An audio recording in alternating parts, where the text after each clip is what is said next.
ದೇವಸಮುದ್ರದಲ್ಲಿ ಅದ್ದೂರಿಯಾಗಿ ಜರುಗಿದ ಯಲ್ಲಮ್ಮ ದೇವಿ ಜಾತ್ರೆ.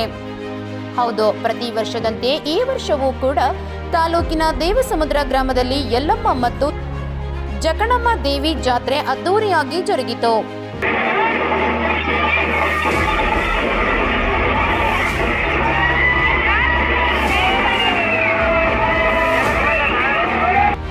ದೇವಸಮುದ್ರ ಗ್ರಾಮದ ಕುಂಬಾರ ಸಮುದಾಯದ ಸಿಂಧುವಾಳ ಗೋತ್ರದ ವಂಶಸ್ಥರಾದ 6 ಜನ ಯಜಮಾನರು ಮೂಲ ವಂಶಗಳು ಜೀವನೋಪಾಯಕ್ಕಾಗಿ ಸಂಡೂರು, ಬಳ್ಳಾರಿ ಹಾಗೂ ಸಿರಿಗೆರೆ ಸೇರಿದಂತೆ ರಾಜ್ಯದ ನಾನಾ ಭಾಗಗಳಿಗೆ ವಲಸೆ ಹೋಗಿದ್ದು, ಇವರ ವಂಶಾಭಿವೃದ್ಧಿಗಾಗಿ ಹಾಗೂ ಸಾಮಾಜಿಕ ಕ್ಷೇಮಾಭಿವೃದ್ಧಿಗಾಗಿ ದೇವರನ್ನ ಪ್ರತಿಷ್ಠಾಪಿಸಿ ಪ್ರತಿ ವರ್ಷಕ್ಕೊಮ್ಮೆ ಜಾತ್ರೆ ನಡೆಸುತ್ತಾರೆ.